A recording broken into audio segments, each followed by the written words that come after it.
হযরত ওমর তিনি চরম আনন্দিত।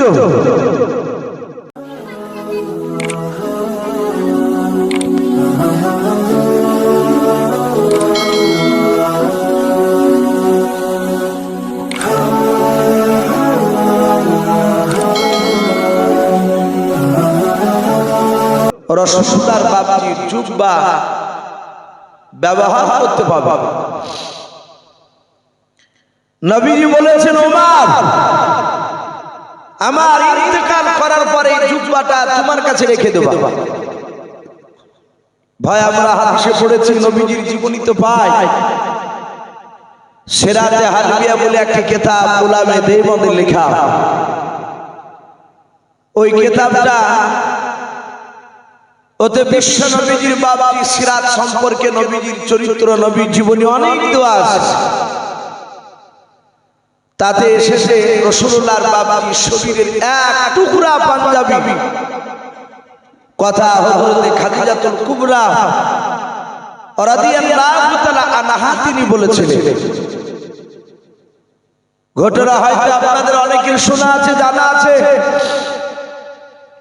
আমার রাসূল যখন মেরাজে গিয়েছিলেন, জান্নাত জাহান্নাম সব নবী দেখে আসার পরে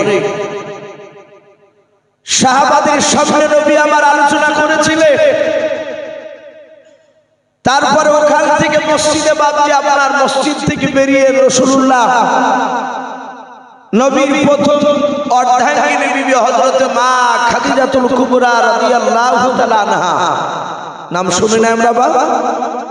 এই খাদিজা নবীর সর্বপ্রথম বাবজি স্ত্রী।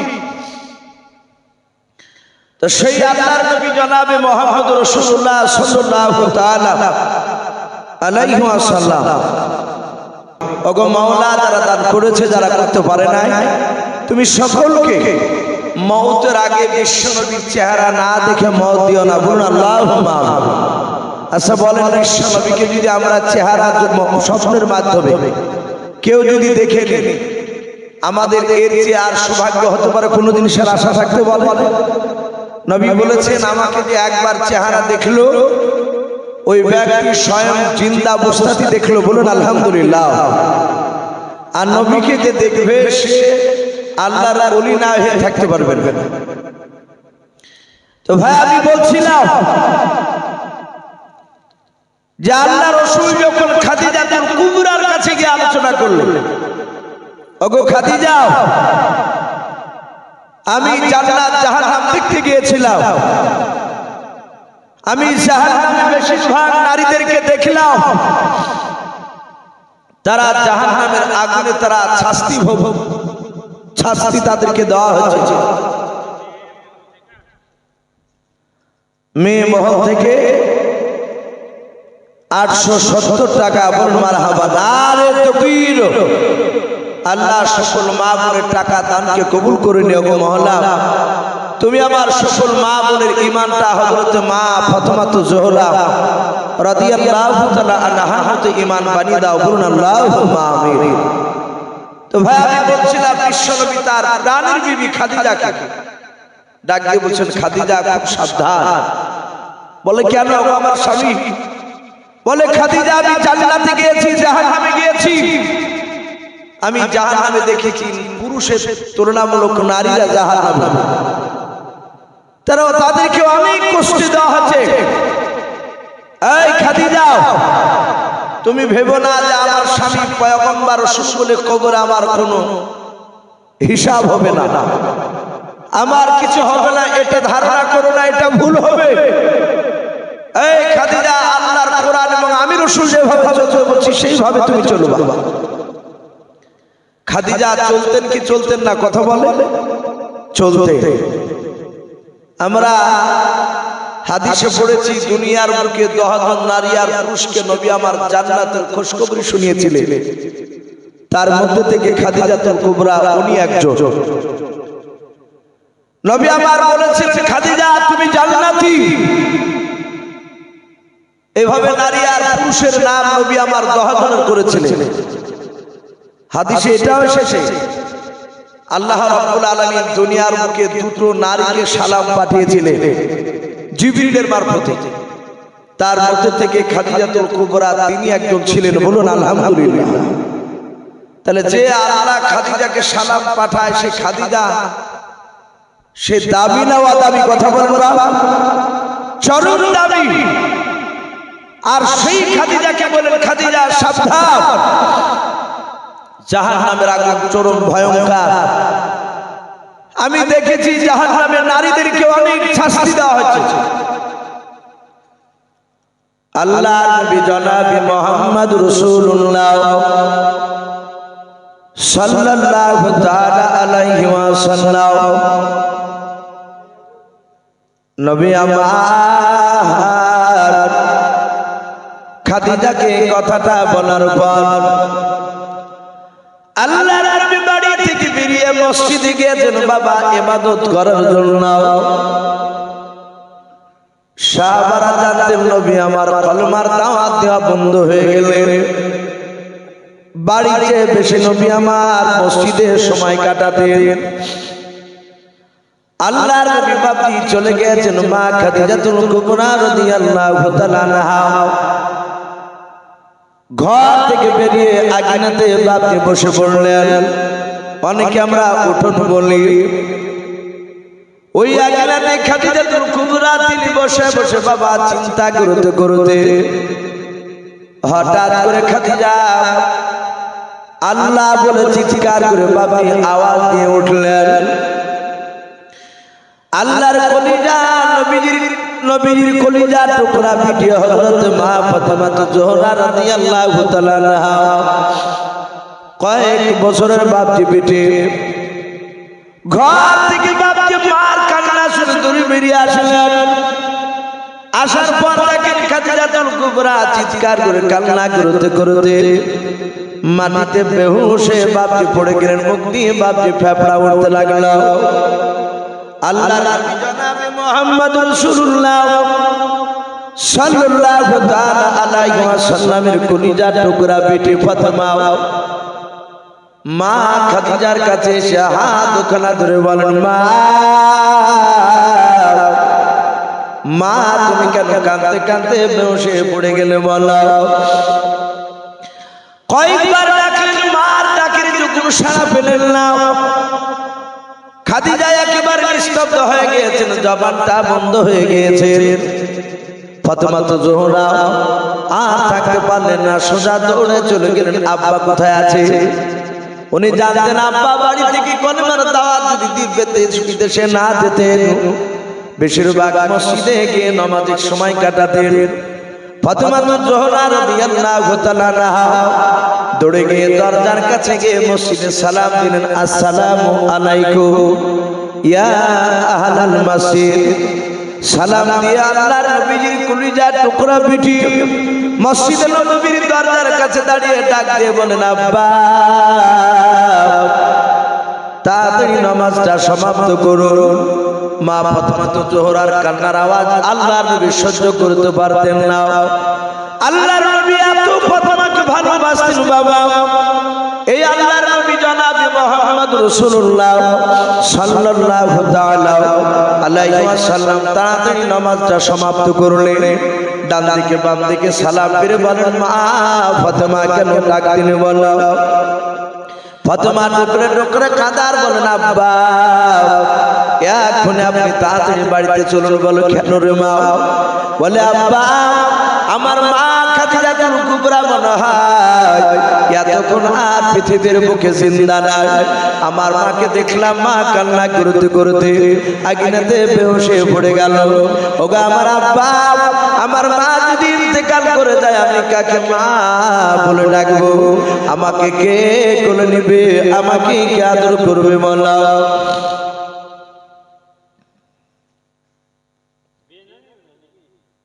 হ্যাঁ, বেনামি। বেনামিতে 1000 টাকা আল্লাহ তার দানকে কবুল করুন। বলুন আল্লাহুম্মা আমিন। এ বেনামিতে দেখো বান্দা কোথায় গেছিল, ছিল কি না ছিল দেখো দানে বোঝা গেল। এ বেনামিতে দেখো বান্দা তোমার এখানে আসিয়া 1000 টাকা দান দান করলো মসজিদ বানাবো বলিয়া যার সাথে যে নিয়াতে করিয়াছে দান দানকে কবুল করো তুমি সুবহান ওগো পানি দোয়া করে ওগো পাক বাণী মিজানেতে নেকির পানা করে দিও ভাই আল্লাহু আমিন। ও বাবা ভাইরা আমি আলোচনা করেছিলাম আল্লাহর নবী বলেন ওগো ফাতেমা তোমার মা কোথায় কান্না করেছে বলো বলে আব্বা জান আমার মাকে দেখলাম আগুনায় কান্না করতে করতে বেহুশ হয়ে গিয়েছে। আব্বা আপনি তাড়াতাড়ি চলুন আল্লাহর নবী জনাব মুহাম্মদুর রাসূলুল্লাহ সাল্লাল্লাহু তাআলা আলাইহি ওয়াসাল্লাম ফাতেমার হাত খানা ধরে বাপকে বাড়িতে চলে গেলেন। আল্লাহর রাসূল খাদিজা কুবরার কাছে বসে ডাক দিয়ে বলে খাদিজা খাদিজা ছাড়া মুখ দিয়ে কোনো বাপি কথা বলে নাই, মুখের কোনো সারা বাপি যখন পেলেন না আল্লাহর নবী বলেন ওগো বিটি ফাতেমা যাও ঘর থেকে তুমি ঠান্ডা পানি নিয়ে এসো। আল্লাহর নবীর বিটি ঠান্ডা পানি নিয়ে এসে দিলেন। আল্লাহ দরদি নবী আমার পা থেকে মাথা পর্যন্ত আল্লাহ বলেছেন আমি গোটা নবীর শরীরখানা বরকত দিয়ে বানিয়েছিলাম বলুন আলহামদুলিল্লাহ। আল্লাহর নবী এত বরকতময় আল্লাহর নবীর রহমতের হাতের পানি খানা খাদিজা কুবরার মুখে বাপজি ছিটা মারলেন। খাদিজার হুঁশ ফিরলো জ্ঞান ফিরল। আল্লাহর নবী দেখলেন খাদিজা জ্ঞান ফিরে আমার বাপজি ফুফরে ফুফরে কাঁদতে লাগলো। আল্লাহর নবী বলেন খাদিজা ও খাদিজা তোমার কি হয়েছিল তুমি একটু বলো। এই খাদিজা তুমি কেন কান্না করছো বলো। হযরত খাদিজা কুবরা রাদিয়াল্লাহু তাআলা আনহা কান্না করতে করতে নবীর হাত খানা ধরে ধরে বলেন ও প্রাণের স্বামী ও আল্লাহর পয়গম্বর রাসূল আমার এমন কিছু হয় না। আল্লাহর নবী দরুদি নবী ডাক দিয়ে বলেন খাদিজা কান্না করতে করতে কেন তুমি বেহুশ হয়ে গিয়েছিলে বলো। খাদিজা আস্তে করে ডাক দিয়ে কাদার বলে নবী গো আমি কেন বেহুশ হয়ে গিয়েছিলাম শুনবেন বলে হ্যাঁ। আল্লাহর নবী আপনি সকালবেলা বললেন আমি রাত্রিবেলা মেরাজে গিয়েছিলাম। বেশিরভাগ নারীদেরকে দেখলাম জাহান্নামের আগুনে তারা জাহান্নামের আগুনে তাদেরকে শাস্তি দেওয়া হচ্ছিল। ও আল্লাহর নবী আপনি বলেছেন খাদিজা সাবধান হয়ে যাও। ওগো দরদি নবী আমার আমাকে জাহান্নামের বান যখন করে চলে গেলেন আমি খাদিজা আগুনেতে বসে কবরের দিকে চিন্তা করতে করতে বেহুশ হয়ে গিয়েছিলাম। আল্লাহর নবী দরদি নবী আমার খাদিজাকে বুকের সাথে বাপকে জড়ে ধরলেন আদর করে জোরে জোরে ডাক দিয়ে বলেন ওরে খাদিজা এমন কি তুমি চিন্তা করেছিলে বলো। খাদিজা আল্লাহর নবীর চেহারার দিকে চেয়ে কেঁদে কেঁদে বলেন ও নবী আপনি বলুন আপনার আগে যদি আমার ইন্তেকাল হয়ে যায় আপনি কি করবেন আমার বলা।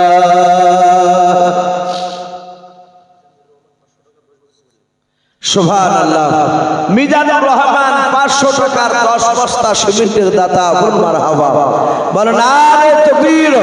আল্লাহ তার সিমেন্টের বস্তা এবং টাকাকে দান কবুল করুন আল্লাহুম্মা। বেনামিতে 1000 টাকা তার বোনের জন্য দোয়ার আবেদন করেছে গো মালিক দোয়া করে সেই বেনামি বোনের কবরে আযাবকে তুমি maaf করে দিও বলুন আল্লাহুম্মা আমিন।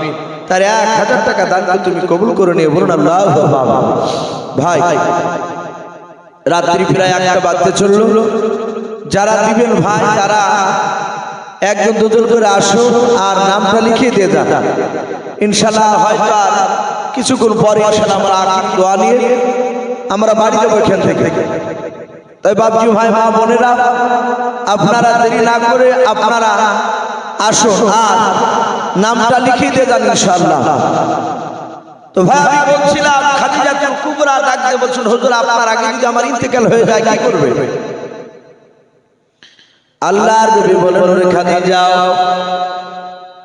তুমি যে আমার আগে ইন্তেকাল করবা এটা তো আমিও জানি না। ও খাদিজা তোমার আগে আমার ইন্তেকাল হতে পারে। খাদিজা বলেন ওটা জানি কিন্তু ধরে নেন যদি আপনার আগে যদি আমার ইন্তেকাল হয়ে যায় কি করবেন বলেন। আল্লাহর নবী বলেন খাদিজা অন্য নারীর মতো তোমাকে দাফন করে দেব। খাদিজা বলেন নবী গো ওই কবরের দিকে তাকিয়ে চিন্তা করতে করতে আমি বেহুশ হয়ে গিয়েছিলাম। বলে খাদিজা কেন চিন্তা করেছিলে বলো। কবর থেকে কেন তোমার এত ভয়। খাদিজা কাদার বলে নবী আপনার জবান থেকে শুনেছি আপনি বলেছিলেন খাদিজা, মানুষ ইন্তেকাল করার পর মানুষকে যখন দাফন করে দেয়, মাটি দিয়ে দেয়, আল্লাহর নবী বলেছেন মানুষ মাটি দিয়ে আড়াই ধাপ, কোন মুফাসসিরিন কেরাম লিখেছেন 40 দাও। ওই কবর থেকে মাটি দিয়ে যখন মানুষ বাড়ির দিকে রওনা নিয়ে নেয়, আল্লাহর নবী বলেছেন খাদিজা, ওই কবরে একটা প্রথমে ফেরেশতা আসবে, তার নাম হবে রুম্মাহ আলাইহিস সালাম। খাদিজা বলে নবী, ওই ফেরেশতা এসে বলবে তুমি আমলনামা তুমি লিখো, তোমার ভালো সব তুমি লিখো। আল্লাহর নবী বলেন ওই ফেরেশতা যখন বলবে লিখো মাইয়াতকে, ওই মাইয়াত ব্যক্তি বলবে আমি লেখাপড়া আমি পারবো না, আমার কাছে কলম নাই, কাগজ নাই। ওই ফেরেশতা ডাক দিয়ে বলবে ওরে বান্দা, তোমার জাহাজের আঙুলগুলো আছে 5টা আঙুল, বলে হ্যাঁ, এই আঙুলগুলো কলমে পরিণত হয়ে যাবে, আর তোমার সামনে যে মাটিটা আছে এটা কাগজে পরিণত হয়ে যাবে। বলুন সুবহানাল্লাহ। আল্লাহর নবী বলেন ওরে খাদিজা, কয়েক সেকেন্ডের মধ্যে তার ভালো মন্দ সব লেখা হয়ে যাবে। খাদিজা বলেন আমি এটা শুনেছি, মানুষ সেই সময় মাইয়াতকে ফেরেশতা ছোট কাঠ আকারে বাবা গলাতে ঝুলে দিবে। আজ যেমন অনেক কমিটির বাবজি ভাই গলায় একটা কাঠ দেখতে পাওয়া যাচ্ছে স্বেচ্ছাসেবক হয়ে, এইরকম কাঠ তার আমল নামায় গলায় ঝুলে দিবে। খাদিজা ডাক দিয়ে কাদার বলে নবী, তারপরে আবার দুটো ফেরেশতা আসবে, আপনি বলেছেন একজনের নাম নাকির আলাইহিস সালাম, দ্বিতীয় ফেরেশতার নাম মুনকার আলাইহিস সালাম। কথা বে আমরা অনেক উলামার মুখে শুনেছি মুনকার নাকির বলে না। এই মুনকার নাকির আসার পর 3টা প্রশ্ন করবে, মান রাব্বুকা ওমা দীনুকা মান নাবিয়ুকা, এই 3টা প্রশ্ন করবে। আল্লাহর নবী বলেন ওরে খাদিজা, ওই ফেরেশতা তোর 3টা প্রশ্ন উত্তর যারা দিতে পারবে কবরে, তাদের কবরখানা জান্নাতে টুকরা হয়ে যাবে। বলুন আলহামদুলিল্লাহ। আর উত্তর না দিতে পারে, কবরখানা জাহান্নামের গর্ত হয়ে যাবে। আমার পূর্বেকার বক্তা বলছিলেন জাহান্নামের দরজার খিড়কি খুলে দাও।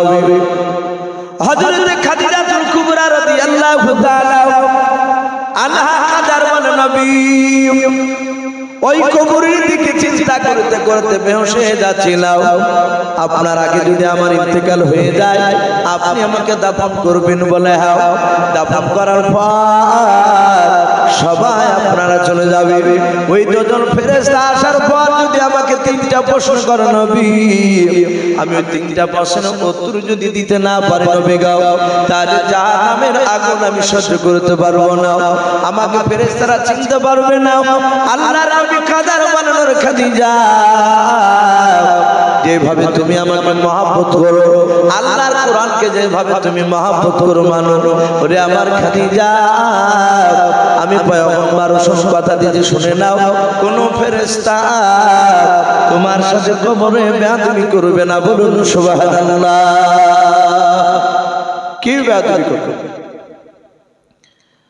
আল্লাহ রাসূল বলেন খাদিজা তুমি কেঁদো না,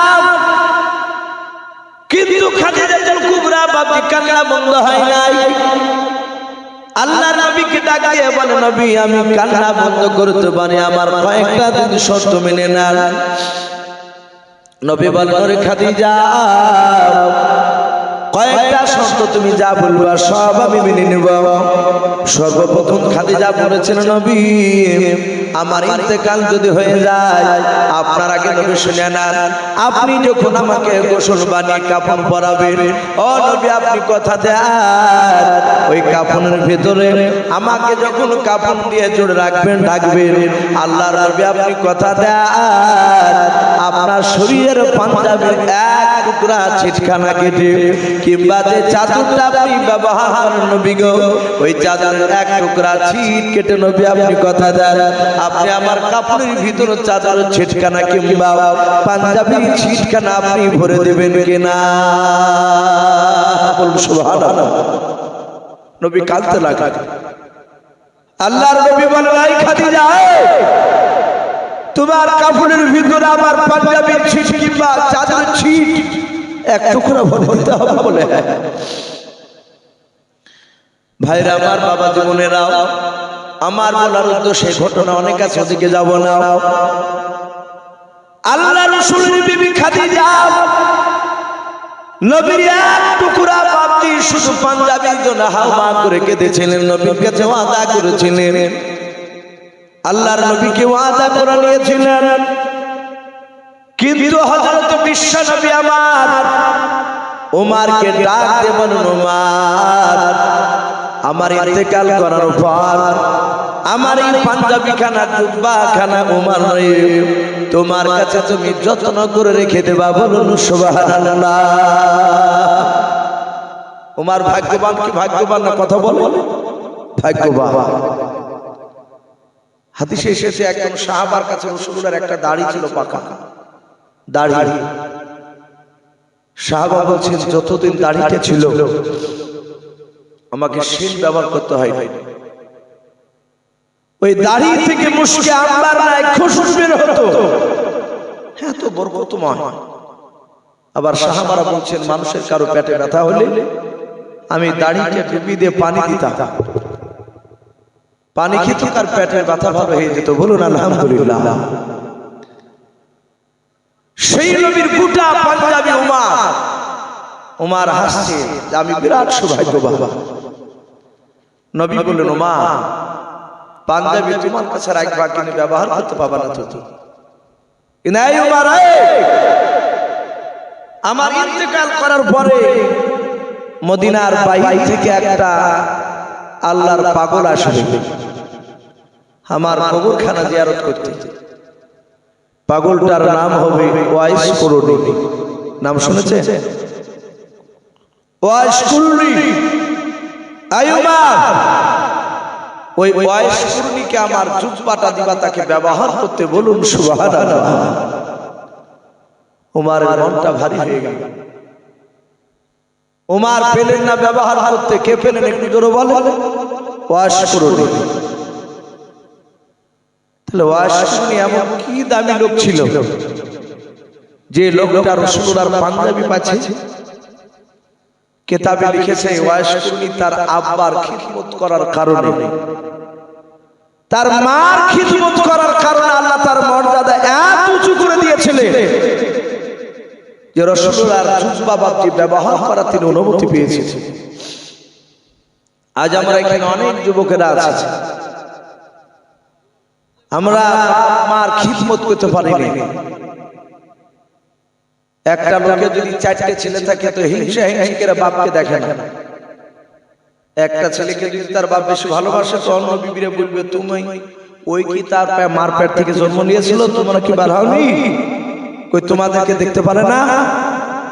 বলে কি বলে না? বলে এ বুলিয়ে লাগান ভাগান করিয়ে বাপ মাকে আর অসুখ হলে ডাক্তার দেখাতে যায় না। পাড়ার লোক যদি বলে যে তোমার বেটা কাশি, তোমার বাপ কাশি বাড়াইছে, ডাক্তারখানে নিয়ে যাওয়া, বলে ওয়া আরো বেটা আছে দেখো কানা।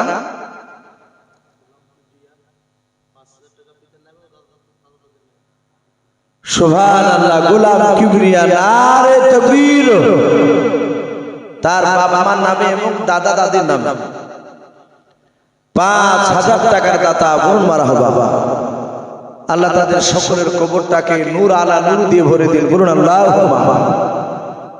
কবরগুলোকে মুশকে আম্বার নাই দিয়ে ভরে দিন, বলুন আমিন আল্লাহুম্মা।